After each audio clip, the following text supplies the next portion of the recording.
Hello, everybody, and welcome once again to the absolutely, completely random podcast for Saturday, November 25th, 2017. Hope you all got nice and stuffed up on Turkey Day, or chicken, because I don't eat turkey. I'm not a fan of tryptophan, and that's what's in turkey. It makes you go to sleep, folks. If you went out shopping on Black Friday, God help you. Places were packed. I had to work Friday night for night shift, and the mall parking lot was still a freaking mess. But anyway, even though Thanksgiving came, I have plenty of topics to talk about. Like Uber announcing that they were hacked last year. This is huge. This is funny. It's in a cosmic sort of way, but it's huge.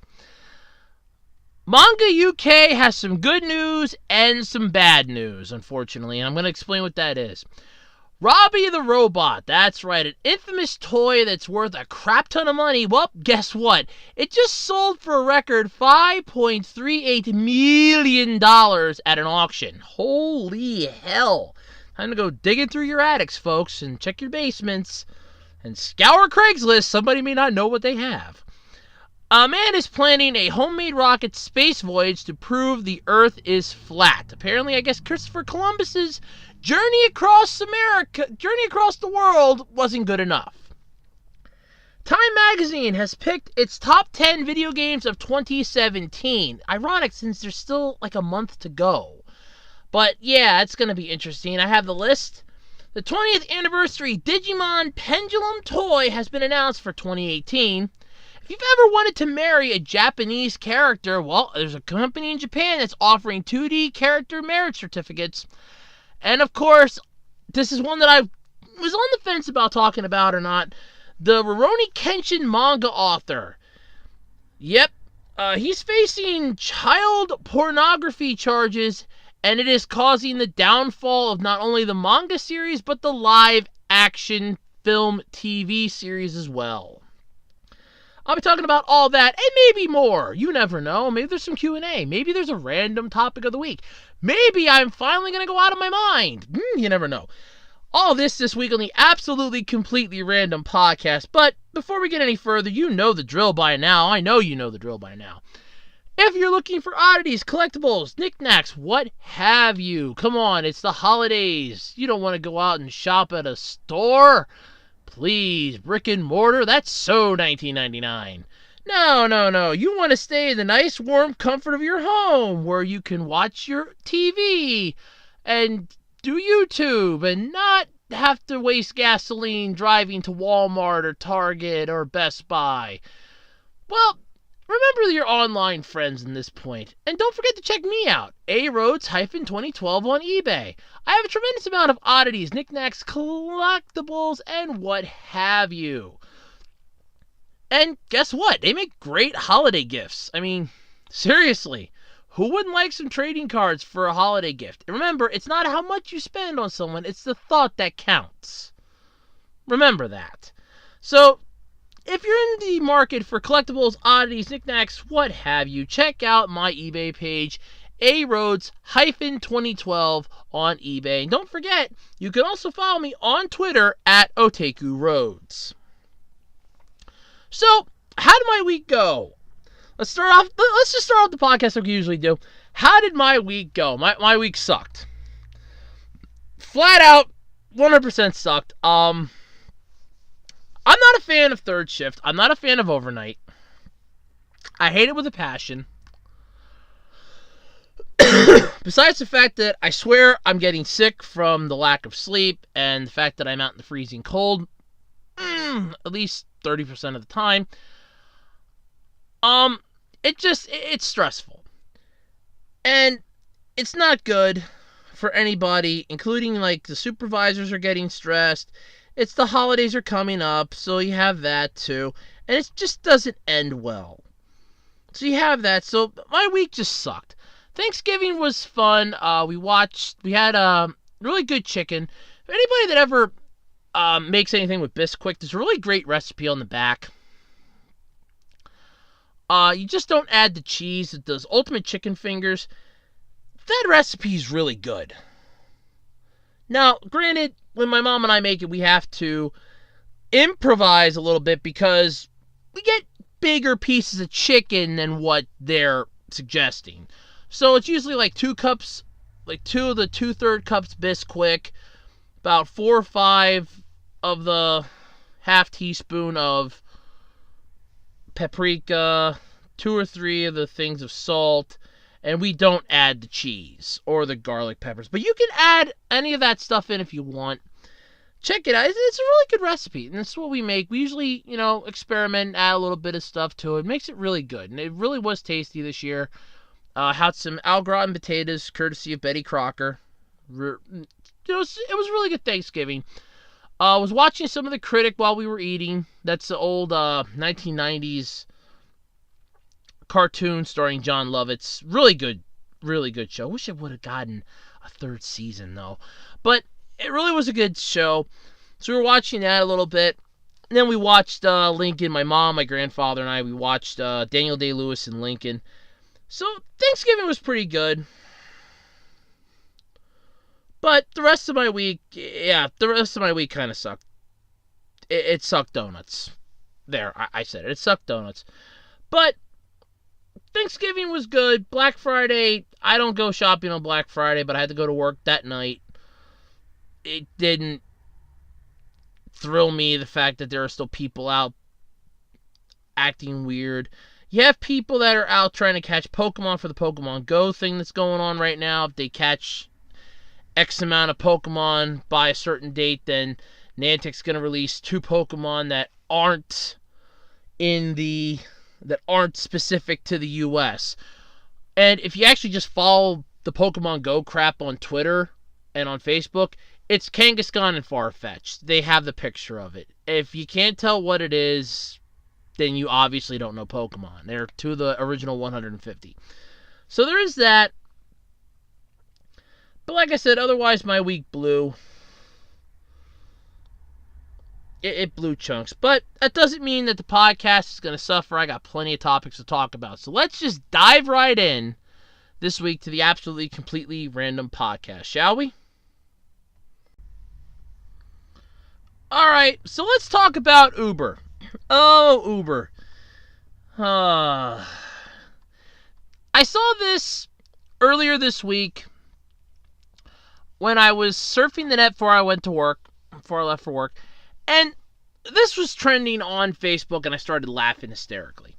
So Uber has revealed that hackers were able to download personal information on 57 million users around the world, including names, email addresses, and mobile phone numbers. So, San Francisco, Uber's revealed on Tuesday that hackers downloaded all this crap. It revealed that it was hacked last year without notifying either the customers or the drivers. So, first off, this is just wrong. If you're hacked, especially when you're a company like this that has information like this, you can tell the people. I don't care if it's just like, okay, somebody screwed with us and like hacked us and locked everybody out for 20 minutes. You let the people know. Because you don't know what type of stuff they could have gotten in that time. So, you may be asking why we are just asking about this, why we're just talking about this a year later. Uber's CEO, Dara, I'm not even going to try to pronounce it. The last name, I'm not even going to try to pronounce it. It's Khosrowshahi.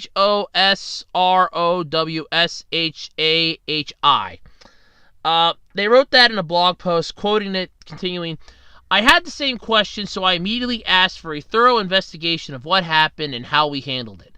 Well, obviously you didn't handle it. Because if you've gone through an entire year and you're only telling people this now, that's not good. Basically, it was explained that the incident happened in late 2016 and involved 2 hackers accessing data on a third-party cloud-based service. This is why the cloud is not the safest thing in the world, people. It's really not. He said that Uber's corporate systems were not impacted, But the hackers also got the names and license numbers of around 600,000 drivers. That's right, 600,000 drivers. So if you were a driver for Uber last year, congratulations. Hackers now have your driver's license number. Way to go. In the United States, in addition to riders' data, Uber claims its forensic experts, if they're on their payroll, determined that no trip location history, credit card numbers, bank account numbers, social security numbers, or dates of birth were downloaded. Bullshit. If you got the person's license numbers, you have their date of birth, genius. If it's a driver's license, the date of birth is on that. At least it is in the state that I live in. I'm pretty sure it's in for most states, because that's your form of ID. You show that to get into a strip club. You show that to get into an adult bookstore. You need to show that if you want to go see an R-rated movie. No. If they got license numbers, they got that. That's a no-brainer at this point. Let's come off of that. They also claim that they were able to identify the hackers and get guarantees that the downloaded data was destroyed. Excuse me for a second.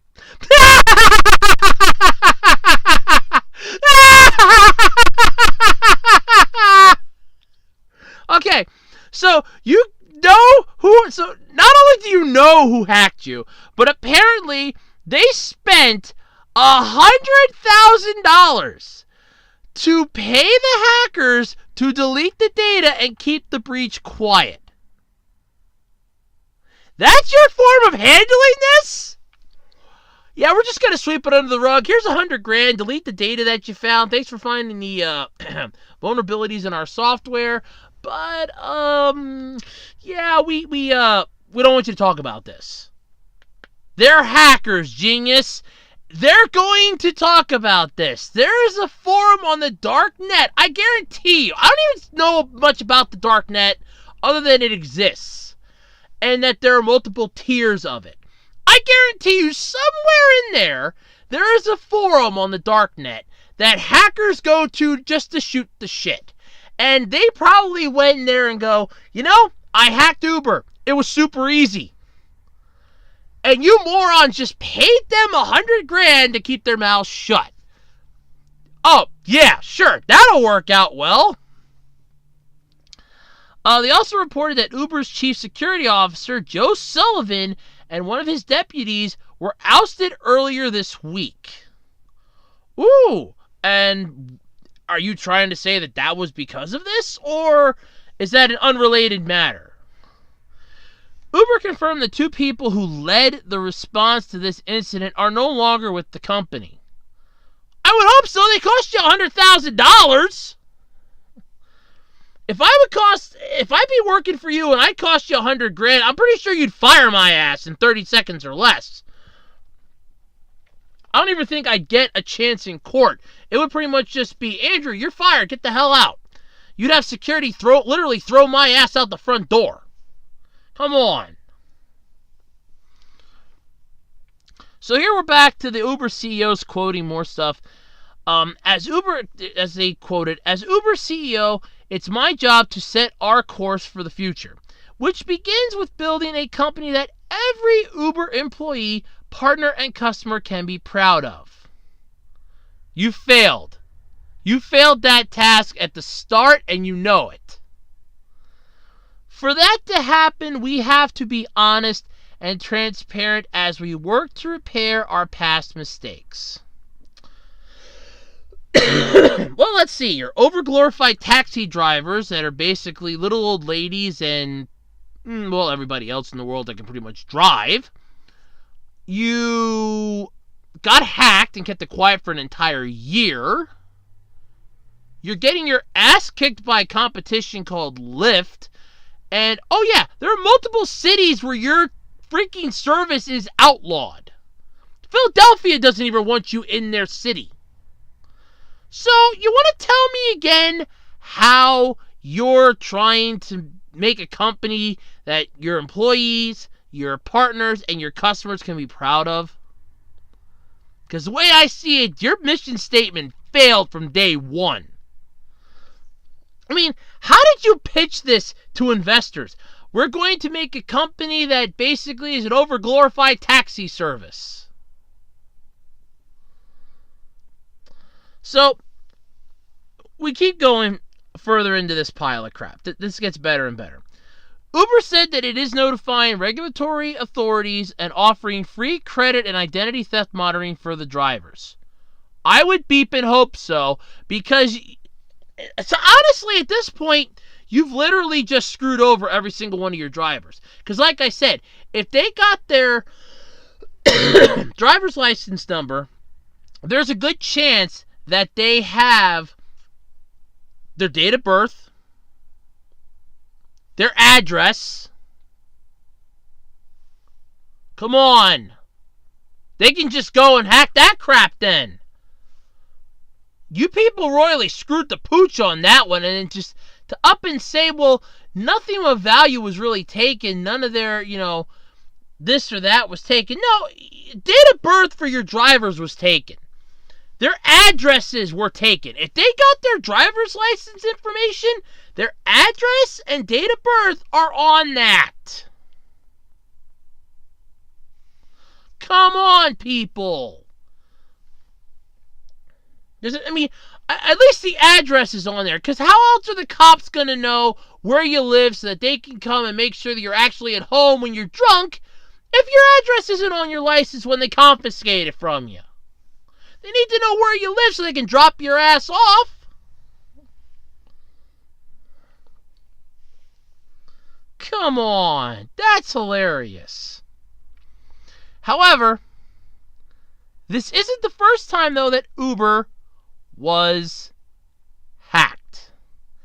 Apparently back in 2014, the data of 50,000 Uber drivers was compromised in another hack. Attorneys for Uber pointed the finger at rival Lyft, but the identity of the hacker was never determined. Well, I'm wondering if it might be the same person that just screwed you a second time. But of course, it's our rivals at Lyft. They're trying to damage our credibility. No, you're doing a good enough job of that on your own. I don't think they need to intervene. You're steamrolling yourselves. I don't think there's much they need to do to help speed that process along. You're screwing yourself to the wall. There isn't really much that they need to do about it. You're doing a wonderful job yourselves. But anyway, it got worse.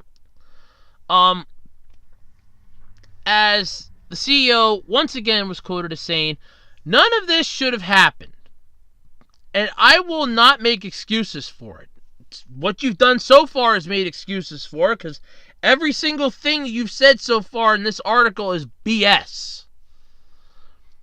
While I can't erase the past," that'd be wonderful if you could. "I can't commit on behalf of every Uber employee that we will learn from our mistakes. We are changing the way we do business."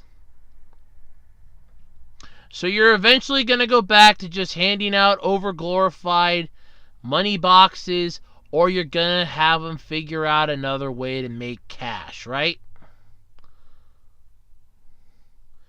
Honestly, multiple problems with this. But there's a good side. Drivers that were affected in that breach, the one from the 50,000, that one, they filed a lawsuit against Uber in that case. So in other words, I'm getting the feeling that the 600,000 that now got screwed over, 550,000 more than the last time, are probably liable to file a class action lawsuit. Mark my words, there's probably going to be a massive class action lawsuit over this. And in all honesty, it is not going to end well for Uber. And it's really something I want to say I'm not surprised about, but I'm not surprised. Uber has had multitudes of problems, and like I said, in all honesty, to me, it is a company that is a joke. And it just wants to keep showing the world how big of a joke it is, no matter what it does. Oh, well, we're a taxi service that everybody can use and that everybody can drive for. Yeah, you can drive for provided you have a smartphone, a vehicle that can seat at least 4 people, including yourself, and, oh, what's the other thing? Oh, wait. Oh, yes, no balls. You have to be able to pretty much put up with whatever anybody wants to say or bitch at you about. You're basically an overglorified carpool. Well, I need to go to work. I'm gonna call my Uber car. I gotta go do some shopping. Uber, come help me. Not to mention the fact that you're freaking expensive. I mean, the last time I checked it, it's like $50 for like certain trips, or like $50. That's freaking expensive. I mean, I don't even know if it's determined by mileage or what. Because like the cheapest thing I found was like $50-$60. And I'm like, I'm not paying $50-$60 just to have somebody else drive. Well, I could just go ask my mom, hey, you want to go somewhere? Hey, I want to go, to this place. You want to come with? If she goes, yeah, I'll go. Cool. You want to drive? Yeah, I'm 28 years old. I still get my mom to drive sometimes. That's how I do it. But yeah, as far as Uber's concerned, I think they pretty much stepped in at this time. Not only the fact that they hid this for an entire year. I mean, these drivers could have been having massive credit fraud done to them. They could have been having... These hackers could have sold their crap. I mean, Uber pays them $100,000 to keep their mouths shut. Who's to say they'll go, yeah, okay, we destroyed the data. There's no proof that they destroyed it. There's no proof that, oh yeah, we got rid of the data, it's gone. There's no proof of that. There's no proof that they didn't talk. I guarantee you, they probably sold the information online, got a shit ton of money, and it's like, yeah, we got the $100,000 from Uber to keep our mouths shut. We just racked in $4.6 million from other people for false identities and things for illegal immigrants to have. It's like, seriously? You didn't think this through, Uber? Honestly.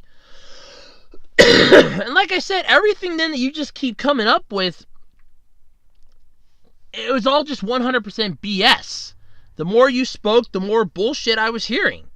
Because it's like, well, they didn't get anything important. No driver, no date of births, nothing like that. No. They got all that. I guarantee you that they got all that. They got their addresses. They got their date of births. Give them enough time and a little background research, they probably got their social security numbers. Come on.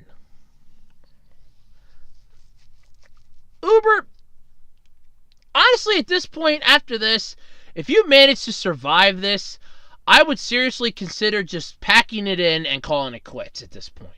Because you've honestly screwed the pooch, and I don't think there's any coming back from it. I really, really don't. As far as I see it, you've kind of done the impossible, and it's time to just call it quits and call it a day. It really is.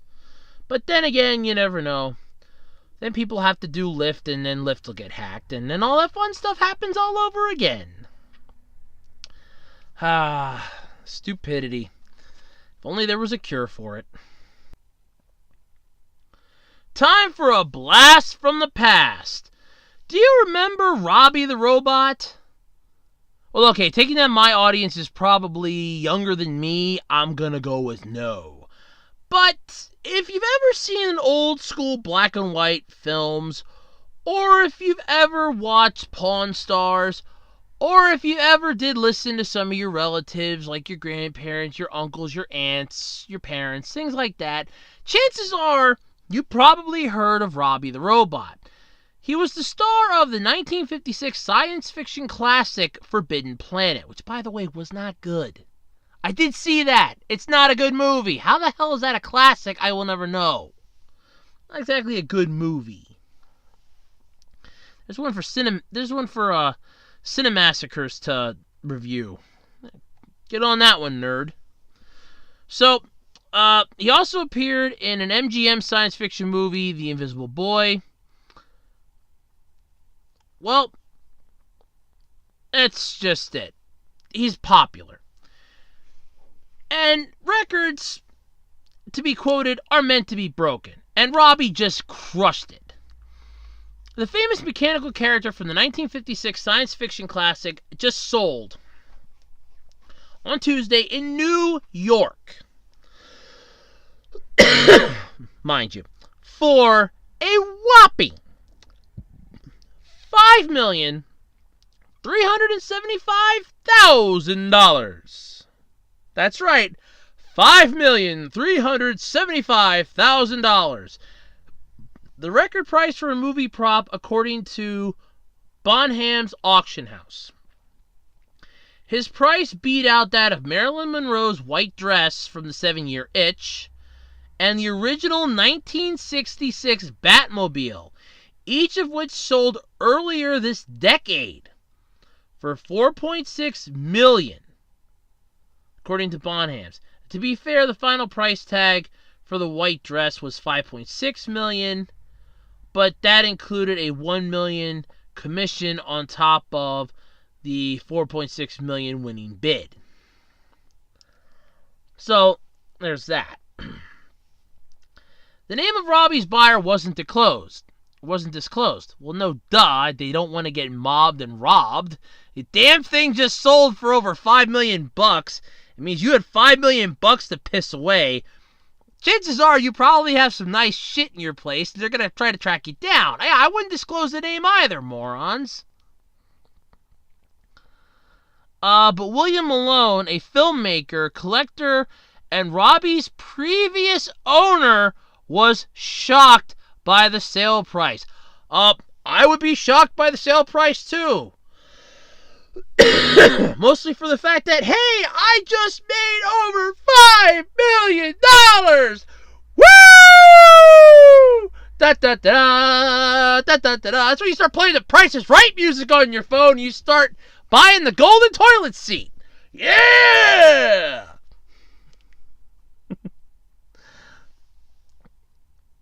Malone said in a statement, and I quote, "I am astounded by the result, but also sad to part with him. However, it's time Robby finds a place where he can be displayed, and with someone who can look after him. Of course, he will leave an empty spot in my house and in my heart." I feel the same way about some of my stuff, but in all honesty, $5 million! I'm sorry, if suddenly something that I owned was worth $5 million, the $5 million would instantly fill the hole in my heart left by the object. I'm sorry, I don't mean to sound petty like that, but I got bills that can be paid, student loans can be paid off, a nice nest egg, and I can always track down another one and get it cheaper. Granted, it won't be the same one, but it'll be similar. Holy hell. Bonham's described Robby as one of the most iconic sci-fi figures to appear on the silver screen. At 7 feet tall, the robot captured the imagination of audiences everywhere in Forbidden Planet as the devoted servant to Professor Morbius, one of the few inhabitants of the distant planet Altar 4. Bonham said, conceived and built by a team of MGM designers for the 1956 film. Robby's groundbreaking appearance broke away from earlier clunky tin can designs for movie robots. In all honesty, I think old school science fiction robot, I think the Lost in Space robot. Sorry, it's the one that instantly comes to my mind. Danger, Will Robinson. That's the one that comes to my mind. Robby, which cost $100,000 to build, is still fully functional according to the auction house. So this isn't like a little tiny toy model. This is the huge sumbitch one. It breaks down into 3 pieces: head, torso, and legs. In addition to Robby himself, Bonham said the lot also included the GP drives on Altar 4, the auxiliary control panel, and his original MGM packing crates. I hate to break this to the guy that got rid of it, but if you had all that crap lying around in your house, yeah, it's going to leave a big open hole that $5 million will be able to fill with something else you can collect. Look, I know, it had a touchy... I have stuff that I will never part with. I have a few Transformers that no matter how hard up I get will never leave my side. I have some stuffed animals that will never leave my side. I have some Yu-Gi-Oh cards, some DVDs that no matter how bad off things get will never leave my side. There is no amount of money in the world that I could part with them with. But in all honesty, if I had something gigantic and it's lying around, the first thing I'm going to think of is, I can get I can put this up, and I instantly get $5 million for it. I'm going to go, I'm going to miss it, but bills I can pay. I can start that collection of other little things. I can build a shelf for them in my living room. Oh, this is going to be great. But still, it's not exactly a bad deal. So if they got all that, that's pretty cool. But either way, $5 million. Holy hell. Damn. Why can I never find this cool stuff? I know that like the little toy versions and stuff like that go for large amounts of money, especially the older toy versions. If the batteries weren't kept in at 24/7, that the batteries started to leak and corrode the inside. If it's in really good condition, like not beat to hell or anything, they can command prices up to like $400,000, depending on what it is and how popular it is. There's always some, I hate to say it this way, but there's always a geek or a nerd out there with a deep pocketbook and a deep, deep wallet that wants this certain thing. So you're going to find an audience for it somewhere. But the fact that you found somebody that bought this, I'd like to know what they bought it for, to be honest. I mean, are they just going to display it? Because that'd be pretty badass. I mean, are you just going to take pictures with it, put it up on Twitter, or are you just going to stick it in a vault somewhere? Like, hey, I own a piece. Or is this like, I bought this and I'm going to donate it to the Smithsonian for a tax write-off or something? Because if you do that, I think the person's going to be, well, I guess they'd be all right with it, but the Smithsonian kind of isn't a good place to donate stuff. No offense. I've been down there. It's a wonderful place to visit. But I'd be a little weary about everybody walking around and touching stuff. Even the potential, even though it's like stuff's behind glass, or you have velvet ropes, you have it behind windows, I'd still be a little weary about people wanting to touch it. Especially something that iconic and cool. But anyway, $5 million. Holy Christ. So seriously, folks, check your basements. Check your basements. Check your attics. You never know. You might have something there that might be worth $5 million. Of course, you probably just have a whole bunch of spider webs and cockroaches or mice nest. Yeah. But you never know, there might be something cool there. Maybe. Whoa, don't go anywhere. The Absolutely Completely Random Podcast will be right back. I just need to get a sip of Dr. Pepper. Because it's just so good. Alright, so Manga Entertainment released some good news and some bad news. Unfortunately, the bad news has to do with Soul Eater. So for fans that were looking forward to the Blu-ray disc versions of Soul Eater, they're not coming. Okay, yeah. The UK Anime Network,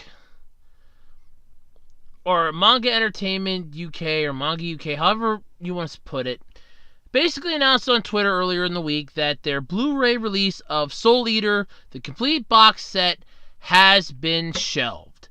The reason for this is because they could not get their hands on the BD masters for it. Now, what that basically is they just couldn't get the rights to... They couldn't get the Blu-ray disc masters because it was going to be too expensive, and it would have led to the venerable UK distributor making a loss on the release. So, in other words, it's not coming out. They do apologize, and they were quoted saying, "Unfortunately, we are not able to access the Soul Eater BD Masters and will be shelving the project. We know this is very disappointing to many and sincerely apologize. We have tried our best to make this happen, but ultimately it is not possible for us at this point in time." So according to Word on the Street, like I said, it was because it would have been prohibitively expensive and it would have led to them having a freaking loss on the release. So the Blu-ray disc it's shelved. It's done. However, if you're still interested in Soul Eater, you can still get the DVD. The complete series is out on DVD. It's still available, so you can at least get your fix. It's just not going to be in high def. You know? So in other words, if you want it, just suck it up and get the Blu-ray. Just suck it up and get the DVD because the Blu-ray ain't coming. Sorry to say it. However, though, they did have some good news. So they're balancing it out. They're giving you some yin and yang here. The good news is that they have announced the third part of the Digimon movie series, Digimon Adventure Tri, Part 3, Confession, has been brought forward by 1 week to the 18th of December of this year. Meaning the film will be available at retailers with plenty of time, a week before Christmas. A week? No, seriously, it's going to be available a week before Christmas. So, if you're waiting, so you're going to be seeing a bunch of people waiting in line at Best Buy and waiting in line at your video stores and your DVD retailers over in England, possibly here in the US. They're going to be waiting in line to get their hands on this. I mean, I don't even know if it's even going to hit the US. And it's basically going to be, oh, we can get it a week before Christmas. A week! What sucks the most about this, and the idiotic form of their good news, is that how many people are actually going to wait? Because, I mean, how many copies are the stores going to get? There's going to be a mad rush to get them. You're not going to get your copy. So they're going to turn to scalpers who will probably buy these things in bulk, pop them up on eBay, and sell them for outrageous prices. Because, hey, can't make enough dough. Yeah. Unfortunately, that's the good news. And like I said, the bad news really sucked. Now, for those of you that don't know the synopsis for Part 3, it's basically this. Meikumon vanishes into the distorted abyss. Shaken, Tai, and the others search for answers about Meikumon's infection. Izzy seeks answers from Meiko, but she's lost all emotion. Izzy quarantines Agumon and the other Digimon in the office so that the infection can't spread any further. But Patamon starts to show signs of the illness. Agumon and the others use Kari's voice to tell the team about an important secret concerning the digital world. Now, don't get me wrong. I've seen the parts about this. In fact, I saw clips from the last one where, spoiler by the way, if they've been out on YouTube like tremendously, or Tai dies. Now, whether or not he's dead, we don't know, but he's not there, basically. So, this is definitely one of those you have to watch from the start. You can't just come halfway in and expect to know everything. You have to watch this from the start, and that's what it is. But it's still interesting to see that this is the first Digimon thing that's actually been good for a while, and it's interesting to see how it's going to go on. But yeah, so you don't get, so there you go. The good news is Digimon Adventure Try Part 3 is going to be coming out a week early, so you can get it on the 18th of December instead of, I'm guessing, on Christmas, which would make no freaking sense. Nothing to open on Christmas. Are they trying to pull a Master Shake from Aqua Teen Hunger Force here? There's probably a reference that none of my listeners will get. Kudos and points to anybody that gets it and leaves it in the comments. I mean that. Kudos. Because if you get that reference. But basically, so they're going to be able to get it on the 18th of December of this year. But at the same time, they can't get Soul Eater, the complete set, on Blu-ray. Sad, yes. But in all honesty, Soul Eater was a good series. I will admit that. I did own all 4 volumes on DVD. I did enjoy it. I thought it was very well made. It could have been better. Then again, everything could be better.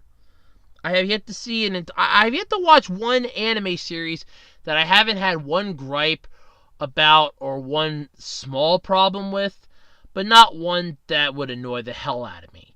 And yes, I'm also throwing Sword Art Online into this because my gripe with that is the English dub sucks and the Japanese sub is way better, which bothers the hell out of me because we had so many talented voice actors here in the US doing anime, and we got stuck with that cavalcade of screw-ups. And that's what bugs me about that. But, so there you go. There's the update from Manga Entertainment UK. Bad news and good news.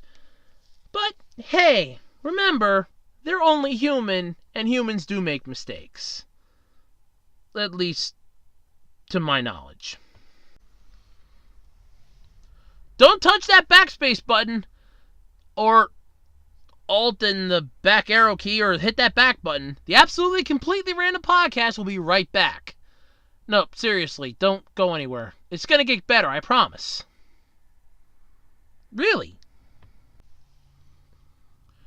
Welcome to the Absolutely Completely Random Podcast, where I talk about topics that I find throughout the week scoured amongst the internet. Believe it or not, it's a lot of fun. And if you might have a topic or something in hand that you want to hear me talk about, feel free to send it to me, either via my discussion page on YouTube, at the email address I provide at the end of every episode, acrpodcast@gmail.com, or tweet it to me on Twitter @OtakuRoads. And while you're at it, if you're listening to this on YouTube, which you probably are because it's the only place I have the stuff up right now, don't forget to hit that like button and the subscribe button, so that way you can be kept up to date for future videos like Andrew Rants, Andrew Reviews, Andrew's Theories, stuff like that. Because, hey, I'm a lot of fun to be around. But thanks for listening to the Absolutely Completely Random Podcast. Now, we can go back to doing whatever you were doing. I won't mind. I'm back! And so it's the Absolutely Completely Random Podcast. Digimon's 20th anniversary is upon us. Okay, well, we'll be next year. And according to Anime News Network's merchandise coverage, sponsored by their Otaku Store mode, or Tokyo Otaku mode, I guess I could say, because this is where I got the article from, was Anime News Network. Bandai's premium shopping site announced it will sell the Digimon Pendulum toy next year in a new 20th anniversary edition. The toy is the latest to get a re-release after this year's Digivice's 15th version Metal Garurumon Color Toy. Digimon Pendulum toy was the second line to be released after the launch of the original Digimon toy. The toy takes its name from the mechanism requiring players to shake during training and battle sequences. The Digimon Pendulum first introduced the Kyokutai, Mega or Ultimate forms, and Jorgus evolutions. So in other words, you got your Mega and Ultimate evolutions and your DNA Digivolution. So then I'm guessing that this is probably based off the second season of Digimon. Or it just seems kind of weird. Because that fusion was sort of a deal with the second season, where it started off as you had Paildramon, who then went to Imperial Dramon, who then got the ultimate form of himself by going to Imperial Dramon Palladium mode by mode change. Or Imperial Dramon Fighter mode by mode change, and then DNA Digivolved with Omnimon in a movie to become Palladium mode. The new edition of the Digimon Pendulum will launch for pre-order on January 9th. It comes in two color variants, Silver Black and Silver Blue. Both versions combined will contain over 200 different Digimon. New Legend Arms Weapon Digimon will appear in the toy. Players will be able to raise two Digimon simultaneously to participate in tag battles depending on how many times people shake the toy during battle. Digimon's attacks will gain strength. More details will be announced on the pre-order date. So in other words, it's one of those, this is what we're gonna give you to whet your appetite, but you gotta come back for the full feast. Bandai previously reissued the original Digital Monsters keychain toys, Digimon Tamer Anime Digivice, and the D-Power items, and the Digimon Adventure 2 D3 version. Okay, so then that was the second season one then. 15th Digivice toys. Bandai also releases Digimon Adventure Tri-Complete Selection Animation Digivice in 2015. So in other words, Bandai wants to really shove Digimon down your throat, yet they're getting rid of some Digimon stuff for apps. Like Digimon Heroes. Yes, I haven't forgotten. 4 more days until it's yanked off the Play Store. Download it now so you can enjoy the fun for a fucking month. Yeah! Screw you, Bandai! Don't get me wrong, I wouldn't mind if you'd bring back some of the figures and actually sell them in stores. Like Omnimon. Basically, here's an idea, Bandai. Why don't you come out with 5-inch figures, or even 3 3/4-inch figures? Those 3.75-inch or 5-inch of all your characters. Like Omnimon, Wargreymon, all the good Digimon that people liked. Have them vote for their favorites, like Agunimon, Lobomon, Sakuyamon, Susanomon, Gallantmon, all those cool ones. Even throw in some new ones like Shoutmon X3. Then see how we, the fans, react. Then while you're at it, for your next big adventure game that you're going to make for the tablet that'll put Links out of commission, why not create a little base that you sell the toy with, you load up the app, you scan the base with the app, and the Digimon on it comes to life. You can play with it, you can train with it, it'll be your own personal friend. How does that strike you, Bandai? Hey, by the way, if you take that idea, let it be known I came up with it. Yeah. But anyway, it's nice to see that they're coming out with a lot of stuff Digimon related. They're trying their damnedest to keep up with Pokemon. I will give them that. But the problem is, come to think of it, hold on a second. I actually have something over here. Okay. What's kind of weird about it, where's that? Okay, here it is. Okay, I was trying to see what company it was that does the Pokemon toys, and it's Jakks Pacific now. because I wasn't sure if Bandai was still trying to touch that wheelhouse or not, but yeah, so they're trying their best to keep up with Pokemon. They're failing miserably. They know it. The writing's on the wall. They can't beat them. I mean, hell, Pokemon's still going strong, even though the anime series is starting to tank.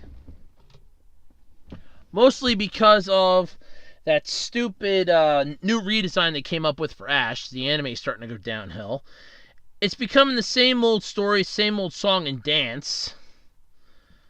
And like I bitched about in a previous podcast, now you finally send his little butt to school, the kid that never ages. Yay! But yeah, so you have all that happening and everything else. It's just one of those weird sort of things. But Digimon, it's been trying its damnedest to keep up. I mean, Digimon Fusion, if it wouldn't have gotten screwed over by Nickelodeon, it would have taken down, I think, Pokemon for the season that was there. Digimon just gets a bad rep over here. And it always will, courtesy of multiple parents not wanting it for their kids. Kids thinking it's just a freaking Pokemon ripoff. That's why the trading card game failed over here. Both times. The one that came out with the Detector and the original trading card game. That's why they both failed over here, was because people bought them and then immediately gave up on it because there was no new cards that were coming out, no support for it, and you could just play Pokemon cheaper because the card packs for Digimon were like $5 a pack, whereas Pokemon was like $4. At least that's how much the toy store I was always buying them for charged. It was like $5 for the Digimon pack and $4 for the Pokemon one. So, all in all, Digimon's trying its damnedest to stay alive here in the US, and I do commend it for that. But as far as re-releasing the older stuff is concerned, it seems like Bandai's trying their damnedest to dig themselves too many holes to hide in. It's like, okay, if this doesn't pan out, we re-release this to appease the fans. Now let's try to work on this project. And it's like the hole that they dug in to appease the fans is what they're trying to use to build the footing for their next stupid project. Like a new app or a new series, or, well, we want to create a whole new game like Cyber Sleuths. You get like a Digimon game a year. Like one every year or two here. So I don't know. It's just a matter of time, I guess, see if it holds on. See if it can still hold on to itself. But that's what's happening. So if you want that, might be able to pick one up. Check eBay. Check all your fun places like that. You never know. Sometimes eBay sellers have all the weird stuff. That's right. We do. Okay, so how many people remember that crappy Billy Bob Thornton movie, The Astronaut Farmer?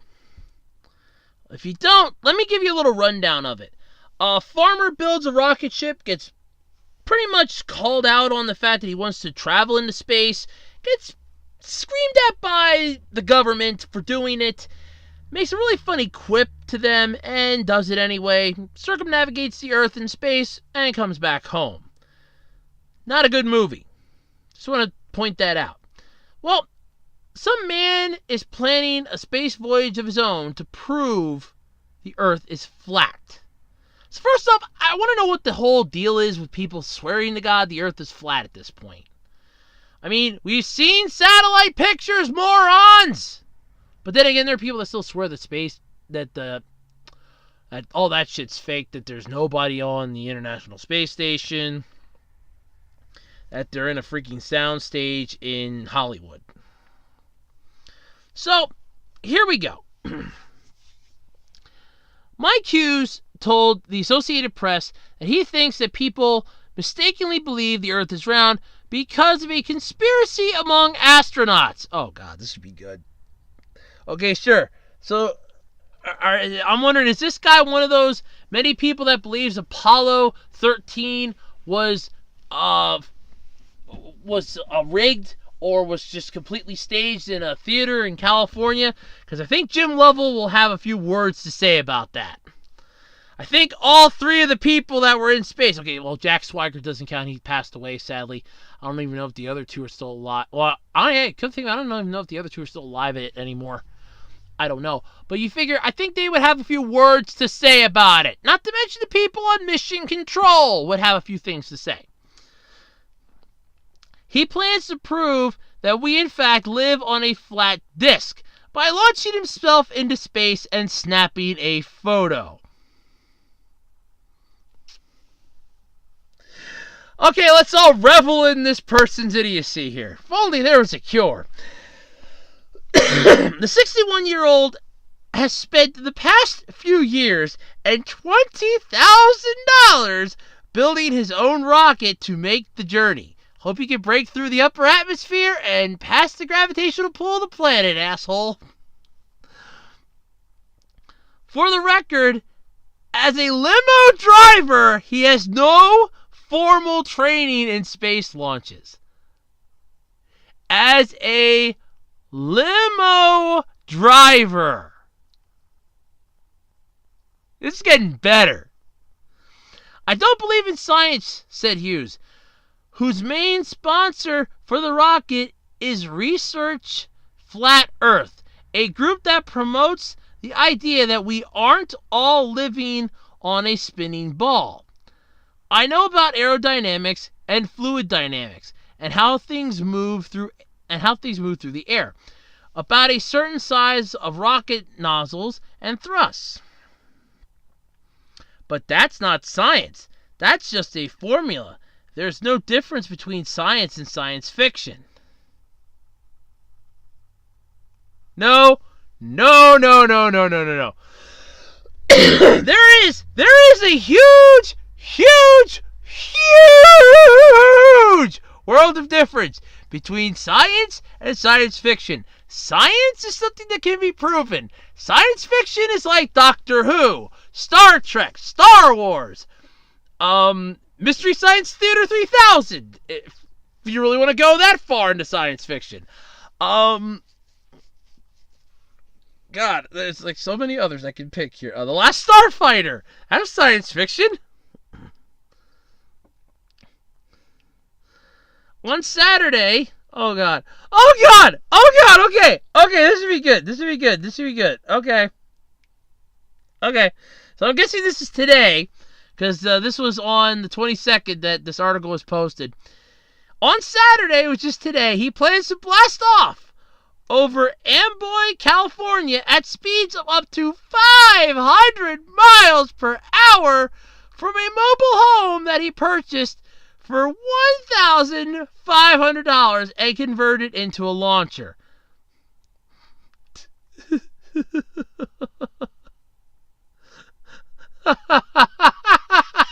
Oh god, this is good. This is hilarious. I'm loving this. Okay, so Jackass here wants to launch himself into space. He wants to do it today. This is funny. After this weekend's rocket ride. Oh yeah, sure, it's only gonna last a weekend. Okay, sure. Yeah, you lying son of a bitch. Hughes says he plans for another big adventure if he survives. Well, yes, you have no formal training. The G-force is liable to crush your bones into putty, if not completely shatter your spine, crush your internal organs into pudding, and basically make a mess inside that cockpit that not even the goriest of crime scene investigators could stomach. And you want to try this. Way to go, Jackhole! His next big adventure, if he survives, he wants to run for California governor. Oh, sure, Governor Hughes! How was your space travel, you brave individual? What the hell are you smoking? Seriously? Well, my research is a research group that proves conspiracy theories with astronauts that the Earth is in fact flat. And the countless pictures from space. The countless times that we see storms. The fact that light moves around and we have day and night proves nothing to you? Seriously? The Earth is flat, according to you. You spent $20,000 building a rocket, a homemade piece of shit that, let's face it, will probably not get him any further than, let's say, the second... I'm just going to go like the ionosphere, if he's even that lucky. Hell, he might just barely make it up to the clouds. But 500 miles per hour, and I hope you got some good bags in there to barf in, and that G-force is gonna crush your ass. But you say that there is no difference between science and science fiction. You lying son of a bitch. There is a huge world of difference. Science fiction is stuff that isn't possible, or now is getting to the point of possibility because we wanted to make it possible. It's stuff that is dreamed up. That is science fiction. Science is stuff that can be proven. Like if you stick a seed in the ground, it is going to grow. If you put water on something, it is going to get wet. That is science. What you are attempting to do is overglorified suicide. And I can't believe these people at this stupid institute research flat Earth. I can't believe this group is going through with this. Honestly, how idiotic can you be? Why don't you just launch a freaking disc into space and try to get that to take photos, morons? A small satellite would not kill you. G-forces. 500 mile per hour speed. The fact that space is a vacuum. This stuff will kill a human being. A satellite or a small machine that can take pictures like an overglorified camera. Let's see. What's the word I'm looking for here? It starts with, oh, come on, it's on the tip of my tongue. Oh, that's right, it's safer. You know, let me look up, see if this guy made it. Let me see if anything's up on this. Let me check the internet quick, see if there's anything on this guy. See if he made the launch. If he's out in California, it's about 5 o'clock out there now. So let me see.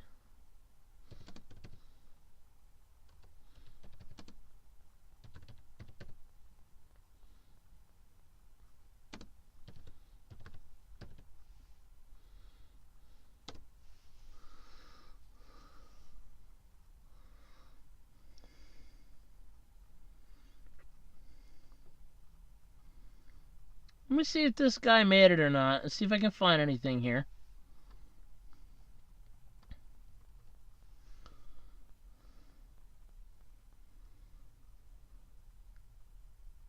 Oh!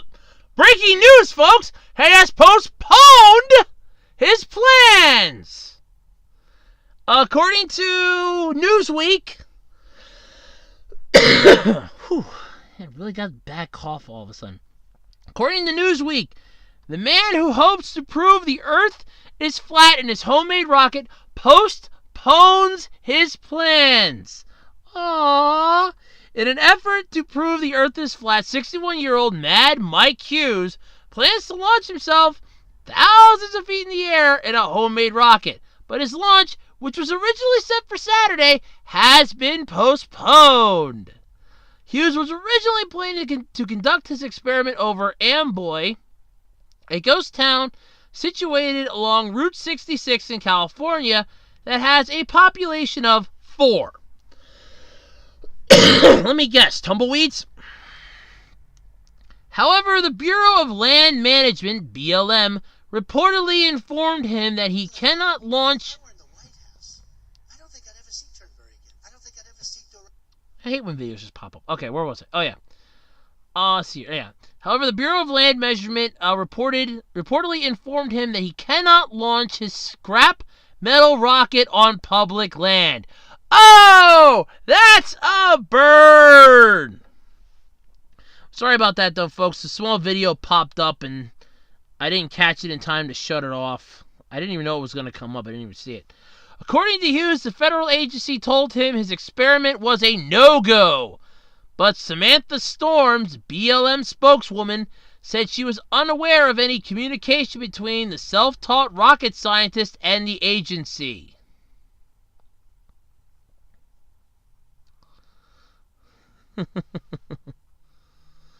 Apparently, someone from the local office reached out to this guy after seeing the news articles about his launch because it was news to them. Despite the setback, Hughes says this launch will go on. It's still happening. We're just moving it 3 miles down the road.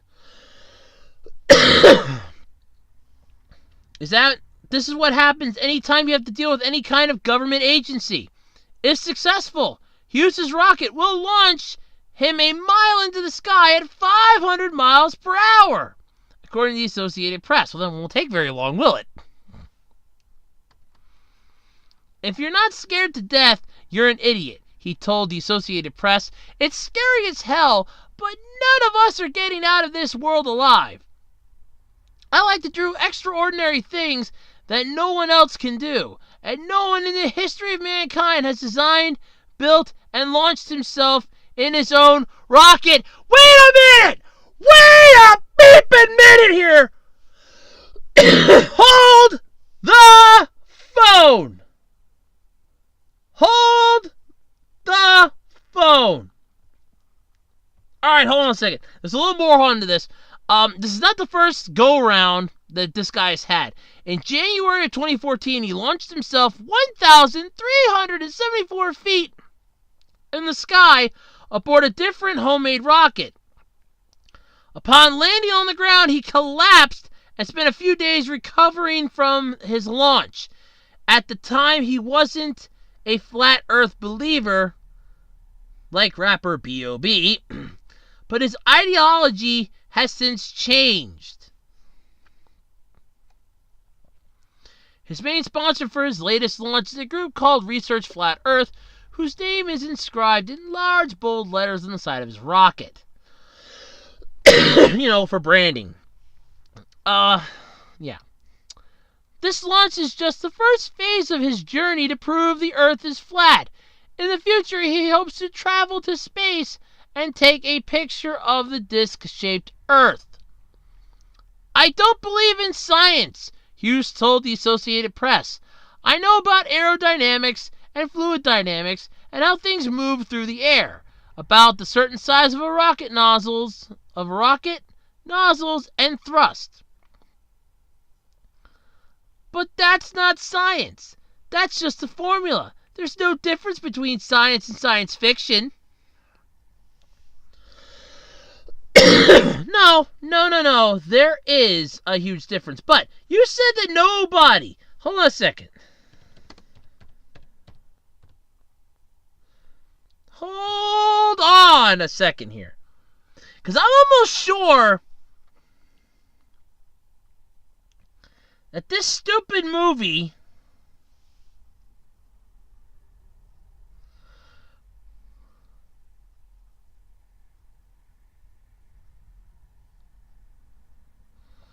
Okay.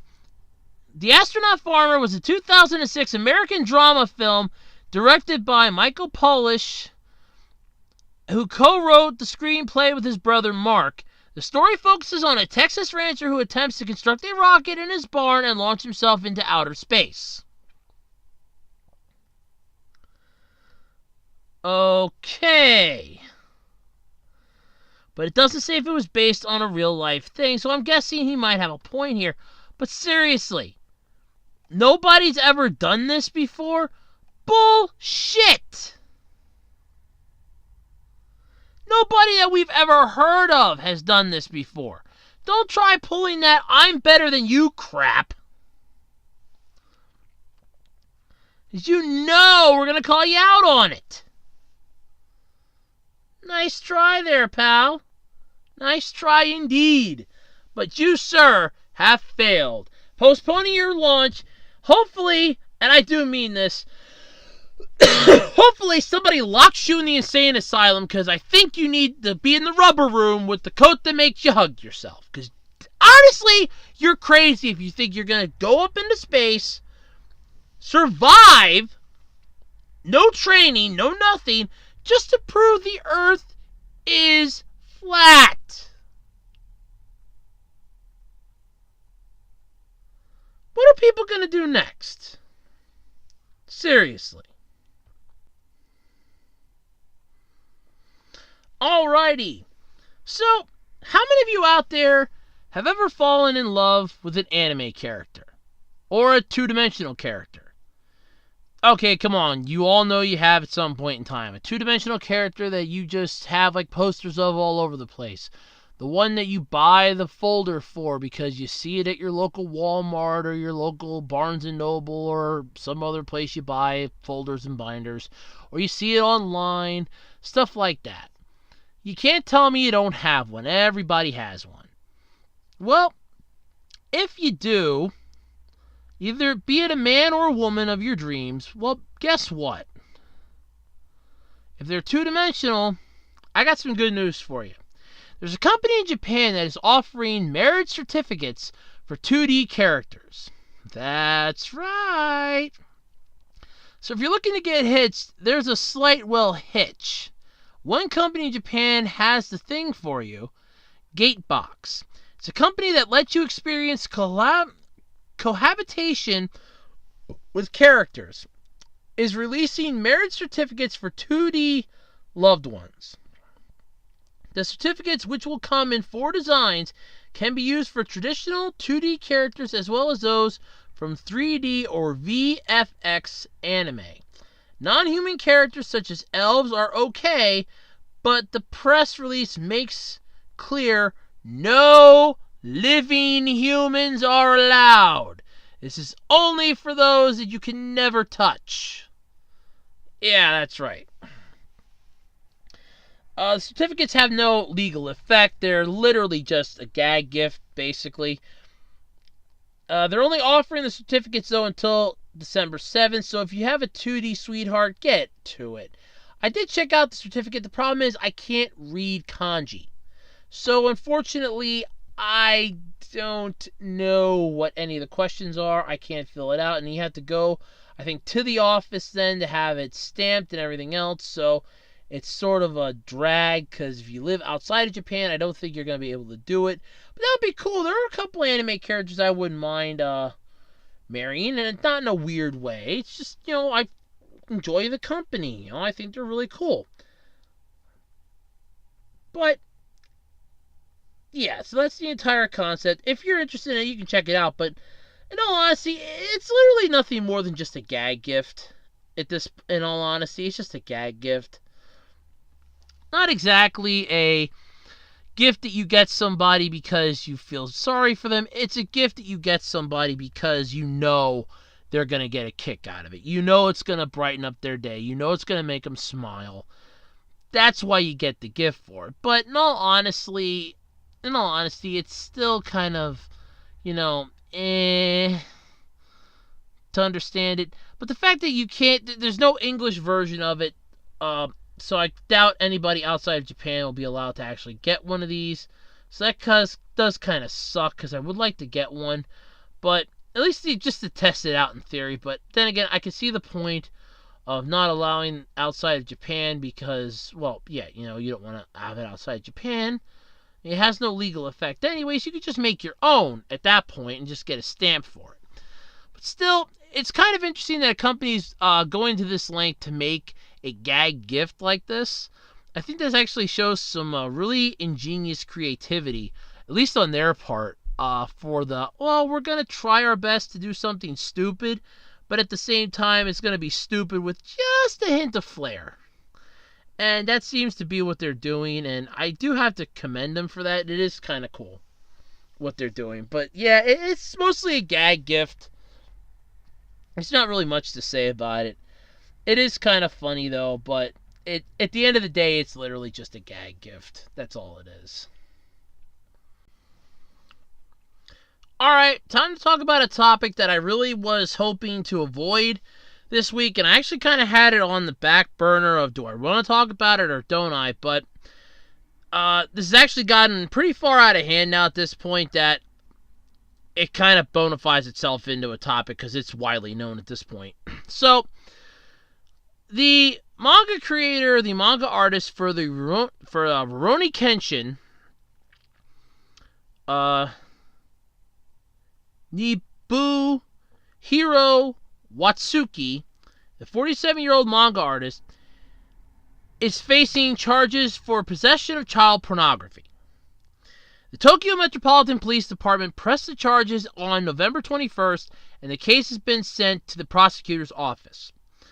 Following up on the investigation of another child pornography crime, police learned that Watsuki had previously purchased DVDs featuring footage of nude girls in their early teens. The Youth Guidance Division then searched his home and discovered around 100 child pornography DVDs in Watsuki's possession. You sick bastard. And I say that because you admitted it! He admitted to the charge saying, "I liked girls in the higher grades of elementary school and the second grade of junior high." Well, SVU ain't got nothing on that. The possession of child pornography, though, became completely illegal in Japan in July of 2015, and those found guilty of related charges can face up to a year in prison and fines of up to 1 million yen, which is roughly 8,900 American bucks. But this isn't the worst part, though, of this story. The worst part comes from the fact that Shueisha Jump Square magazine recently started running Rurouni Kenshin's new Hokkaido arc, and it's been scrapped. They've yanked it. On top of that, they've stopped serialization of it, and on top of that, the live-action Rurouni Kenshin films that were getting TV airings were canceled in Japan because of this. So if you were looking forward to that in Japan, the TV airing to the live-action Rurouni Kenshin films, you might be better off grabbing the DVDs as if stores were even going to sell them. The scandal involving the manga artist, basically, it's killed it. It stopped the serialization of Watsuki's new Kenshin arc. Airings of the live-action films have been yanked, and they were supposed to air on the 22nd and on the 25th on satellite channel Nico. They've also been canceled. So like I said, so they're done. Instead, the channel's going to show a number of alternate features, including Lupin the Third versus Detective Conan. Much better movie, by the way. Some Japanese commenters, though, on Twitter were pissed about the cancellation, saying that it had nothing to do with Watsuki, at least the live-action forms. Others were going that it was a good idea to cancel it. This is where I'm going to throw my hat in on this. The manga artist did something illegal, got caught. It stopped the serialization of the manga. The live-action films have the name of the manga. Unfortunately, the name's being dragged through the mud. Not exactly something that you want to have in your possession. Not something that you want to say we're going to air. Because all you're basically going to do is piss off parents. Parents are the ones that are going to get the most pissed off about this. Because you're going to have the parents pissed off because then you're putting up something from a pedophile on television that their kids are going to watch. Their kids are going to start admiring the guy's artwork. And then just like that, the parents are going to get pissed. I kind of think they did the right call canceling it because of that. If you really sit down and think about it, you have to think about it from a parent's perspective. So If you're not a parent, think like how your mom, dad, or your guardian would act. If somebody, like let's say your favorite television show, let's go with some Nickelodeon show or some Disney Channel show. Let's say they were suddenly involved in a scandal and that network decided to yank the airings of the show. Now, your kid's going to be upset, but you, now thinking as the parent, would you agree with that decision? Would you want to have that being part of your child's, experience? Would you want them to enjoy something like that, knowing what's happened and knowing about the circumstances around it? Because I guarantee you it made news over there in a matter of minutes. I mean, their news networks are probably covering this thing like crazy. So it's obvious that it's not going to end well. It's obvious that bad stuff's going to happen. And the fact that the manga's pretty much been shelved, it might be difficult if the DVDs are even going to get released. But in all honesty, do you blame them for taking the cautious route? I mean, keep in mind, it's illegal now. What he did is highly illegal. He's facing a year in jail at best, or a 1 million yen fine, which, if you know manga creators, they don't make that much money. So, I don't think what they did was overkill. I think it was actually right. But the final question in the article, though, was, will you ever be able to look at Rurouni Kenshin the same way again? Well, I always looked at it as a samurai flick, or a samurai series, where you have a wandering samurai that basically is trying to make up for his past. That's how I see it. Do I care about the crap that goes on behind the scenes with the manga creator or the animators? No. Sadly, that's my thought on it. That's my thought process, but no, I really don't care. But I can see where parents would get pissed off. I can see where parents will get annoyed. There's nothing that they can do to undo the damage that's been done. They can just try their best to shield their children from it. And that's what they're going to do. So, I don't think it's a bad idea what they did. I don't think it's a horrible idea what they did. But, yeah, I agree with it. I agree with it 100%. Beyond a doubt, I agree with it. But it's sad to know that a series is going to be brought down by a scandal. Because you figure there's not going to be any coming back from this. Because if it goes on a 1-year hiatus after it gets yanked off from this, even if it comes back, I doubt Shueisha is going to allow it to return to the magazine. Because that's just going to be bringing up that's just going to be adding more fuel to the fire. I doubt they're going to allow any more of the manga to be printed. So that's going to become an OOP sort of thing, as well as the DVDs of the original series. So anything Rurouni Kenshin, if you're a fan of it, grab it now, because it's going to become hard as hell to find in the future. If you really want to have it, get it now, because come the future, I'm not seeing this sticking around readily available. It'll be available in the secondary markets like eBay and Amazon, but at outrageously high prices, because nobody is going to want to pay to watch something that was made by this guy. If he admitted to it, so he's done. He admitted to it, so right there he's already ruined his own credibility. So there's really no hope of the series coming back. If you really think about it, there's no hope at all. He's done. He's opened his mouth, he's inserted his foot, he's done. And that's the saddest part about this, but at the same time, it's true. So like I said, if you're a fan of his work, if you're a fan of Rurouni Kenshin, then I highly recommend you get whatever you want of it now while you have a chance. Because I guarantee you, it will not be sticking around forever. It's going to go the way of the dodo bird. It is going to become extinct. And I do mean that. I don't see this ending well for him or anybody involved. So, there you go, folks. Free piece of advice for you. Alright, so Time Magazine released an interesting top 10 list. Top 10 video games of 2017. Yeah, I know. Legend of Zelda, Super Mario Odyssey, Persona 5 are ranking in this. But where do they rank on what games are what? Well, guess what? I have the list. That's right.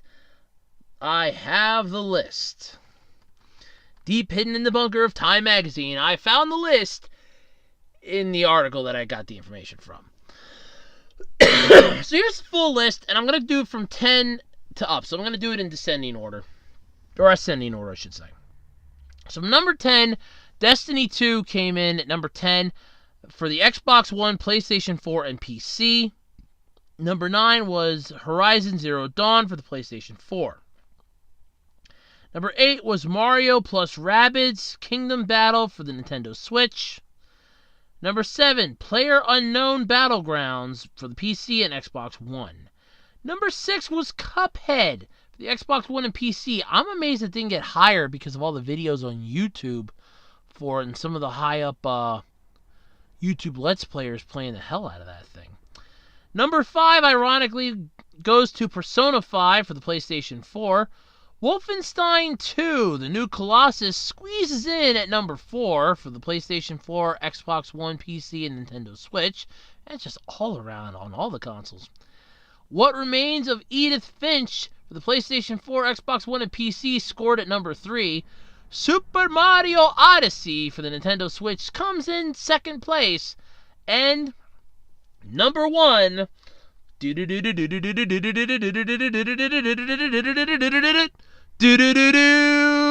Legend of Zelda Breath of the Wild for the Nintendo Switch.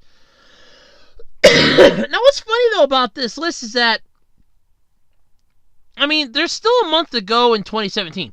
Lists like this are lists that should come out in 2018. These are the top 10 games of 2017. Or these were the top, games for 2017. When it's still 2017, it's not exactly a top 10 list for 2017. You're just telling people, hey, these are the games that came out this year.